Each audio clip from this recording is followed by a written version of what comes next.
Continuamos hoy, amigo oyente, nuestro recorrido por el Evangelio según San Mateo.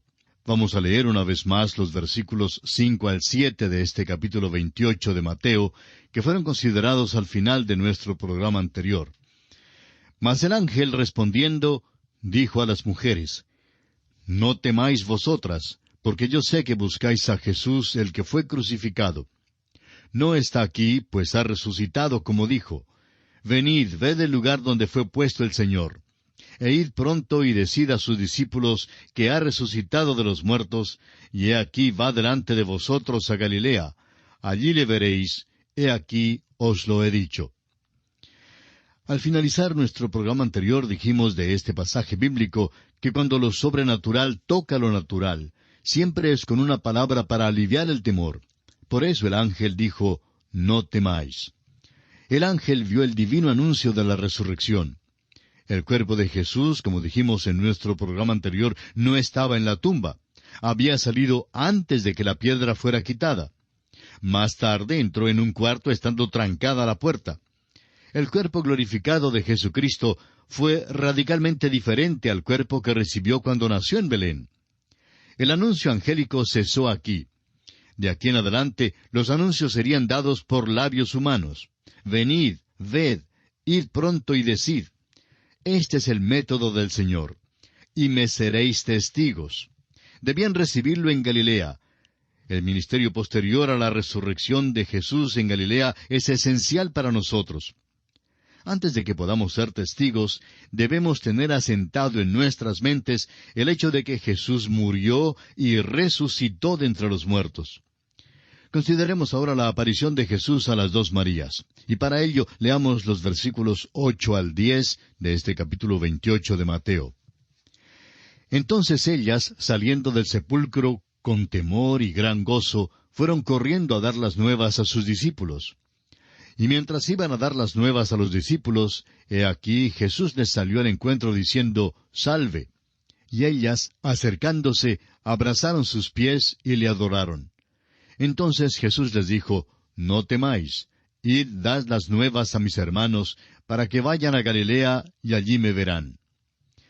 Debe notarse las emociones mixtas de estas mujeres. Salieron del sepulcro con temor y gran gozo. También parece haber una contradicción a lo que leemos en el Evangelio según San Juan, capítulo 20, versículo 17, donde Jesús le dijo a María, «No me toques, porque aún no he subido a mi Padre, mas ve a mis hermanos y diles, subo a mi Padre y a vuestro Padre, a mi Dios y a vuestro Dios». Entre estos dos incidentes, Jesús evidentemente había subido con su propia y preciosa sangre al cielo, al lugar santísimo. Leamos ahora los versículos 11 hasta el 15 de este capítulo 28 de Mateo. Mientras ellas iban, he aquí unos de la guardia fueron a la ciudad y dieron aviso a los principales sacerdotes de todas las cosas que habían acontecido. Y reunidos con los ancianos, y habido consejo, dieron mucho dinero a los soldados, diciendo, «Decid vosotros, sus discípulos vinieron de noche y lo hurtaron, estando nosotros dormidos. Y si esto lo oyere el gobernador, nosotros le persuadiremos y os pondremos a salvo». Y ellos, tomando el dinero, hicieron como se les había instruido. Este dicho se ha divulgado entre los judíos hasta el día de hoy. La guardia tuvo que dar un informe de lo que sucedió. Pudieron haber sido muertos por dejar desaparecer ante su presencia el cuerpo de Jesús. Eso requirió una reunión apresurada de los ancianos para buscar alguna disculpa si es que querían rechazar los hechos. Decir que estuvieron dormidos cuando se desapareció el cuerpo era algo enteramente absurdo. ¿Qué pasaría a cualquier centinela que se durmiera en su puesto? Pues sería sumariamente ejecutado. Los príncipes religiosos prometieron proteger a la guardia si el gobernador se daba cuenta de eso y hubiera querido someterlos a un consejo de guerra. Un soborno, pues, ayudó a persuadirlos a ofrecer esta débil disculpa. Esta fue la disculpa del primer siglo para dar una explicación sobre la resurrección. La incredulidad ya ha tenido 19 siglos para reflexionarla. Pero hoy en día existen otras disculpas. Ninguna de ellas, sin embargo, ha sido ofrecida todavía para explicar la evidencia documental. Y ahora pasamos al último aspecto que se considera en este Evangelio según San Mateo.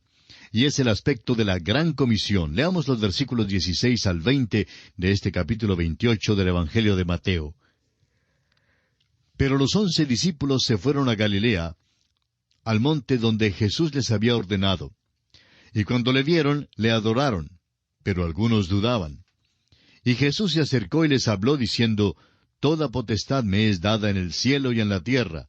Por tanto, id y haced discípulos a todas las naciones, bautizándolos en el nombre del Padre, y del Hijo, y del Espíritu Santo, enseñándoles que guarden todas las cosas que os he mandado. Y he aquí yo estoy con vosotros todos los días, hasta el fin del mundo. Amén. La gran comisión fue dada desde la cumbre de un monte, como fueron dados también el Sermón del Monte y el discurso del Monte de los Olivos. Hay una relación estrecha entre estos tres discursos, y también hay en ellos una aplicación para nosotros en el día de hoy. Es interesante notar cuál imparcial es Mateo. Da un relato razonable que no es influenciado por algún éxtasis ni por algún celo fanático. Los versículos 18 al 20 forman lo que conocemos como la Gran Comisión. El versículo 18 dice, Y Jesús se acercó y les habló diciendo, Toda potestad me es dada en el cielo y en la tierra. Con certeza este versículo es para nosotros hoy en día.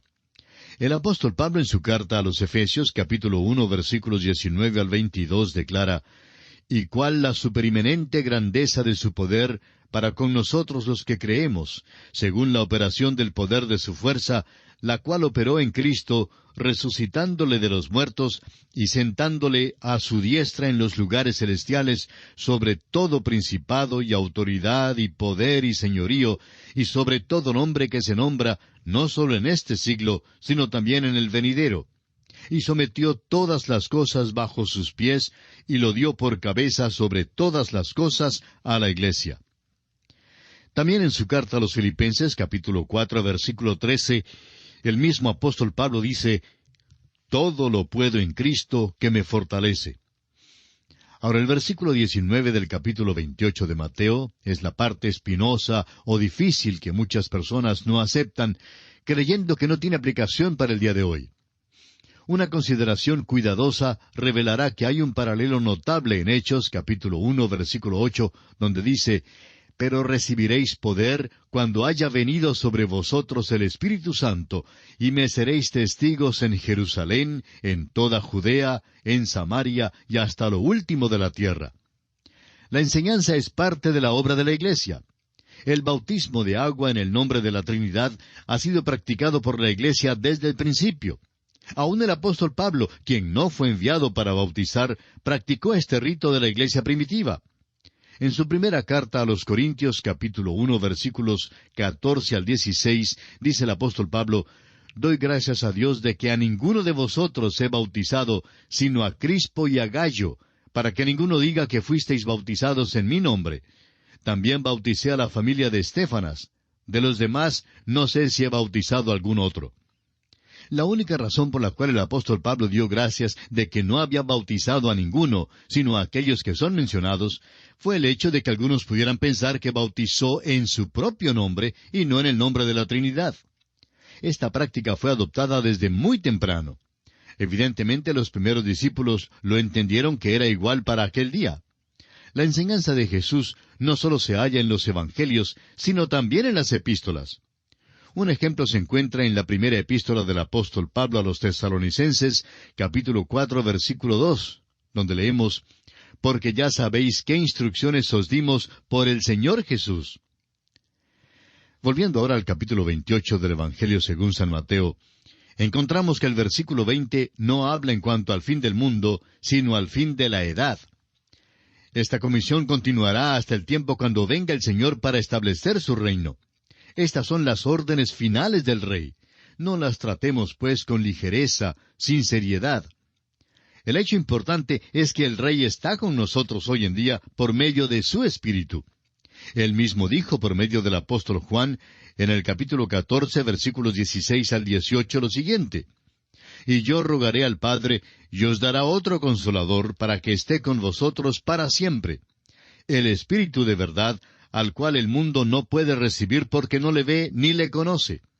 pero vosotros le conocéis porque mora con vosotros y estará en vosotros. No os dejaré huérfanos, vendré a vosotros. El Evangelio según San Mateo, pues, nos enseña que Jesucristo nació siendo rey, vivió como rey, murió como rey y resucitó rey. Amigo oyente, Cristo viene de nuevo a la tierra como el Rey de Reyes y el Señor de Señores. ¿Está usted preparado para recibirle? Y ahora, en los pocos minutos que nos restan, quisiéramos hacer un breve repaso acerca de lo que hemos estudiado en este Evangelio según San Mateo. El capítulo 1 nos presentó la genealogía de Jesucristo y la historia del nacimiento virginal de Jesús. El capítulo 2 nos habló sobre la visita de los magos después del nacimiento del Señor Jesús, la huida a Egipto y el regreso a Nazaret. El capítulo 3 nos presentó a Juan el Bautista, el precursor del Rey que anuncia el reino y bautiza a Jesús el Rey. El capítulo 4 nos habló sobre la tentación de Jesús en el desierto, el principio de su ministerio público en Capernaum y el llamamiento de 4 de sus discípulos junto al mar de Galilea. En el capítulo 5 estudiamos el Sermón del Monte, las relaciones entre los súbditos del reino y la ley. En el capítulo 6 estudiamos las motivaciones internas que regulan las expresiones exteriores de justicia en el trato con nuestros semejantes, como son la limosna, la oración, el ayuno y las riquezas. Y también vimos la relación con Dios, el ciudadano del reino de los cielos. El capítulo 7 nos habló de la relación del Hijo del Rey con otros hijos del Rey que tiene que ser mantenida por medio de la oración. Unas amonestaciones finales en cuanto a los 2 caminos, los falsos profetas, la falsa profesión y los 2 fundamentos. En el capítulo 8 vimos que Jesús desciende del monte y demuestra que tiene el poder para implementar los principios éticos de su Sermón del Monte. En el capítulo 9, Jesús hace 6 milagros más, llama a Mateo, contiende con los fariseos y continúa su ministerio en Galilea. El capítulo 10 nos habló de Jesús después de haber enunciado sus principios éticos y comprobado su poder sobrenatural. Comisiona entonces a los 12 apóstoles para ir a través de la nación de Israel y predicar el Evangelio del Reino. El capítulo 11 nos dijo que Jesús continúa su ministerio. Los discípulos de Juan le hacen una serie de preguntas. Rechaza las ciudades donde ha hecho grandes obras y da una nueva invitación individual. En el capítulo 12 estudiamos el conflicto y rompimiento final de Jesús con los príncipes religiosos. El capítulo 13 nos habló de las parábolas del reino de los cielos como indicación de la dirección del reino después del rechazo por parte de Israel hasta cuando regrese el rey para establecerlo en la tierra. En el capítulo 14 estudiamos que el precursor, Juan el Bautista, es decapitado. Jesús se aparta, pero le sigue la multitud. Da de comer a los 5,000 y envía a los discípulos al mar a una tempestad. Luego Jesús camina sobre las aguas del mar.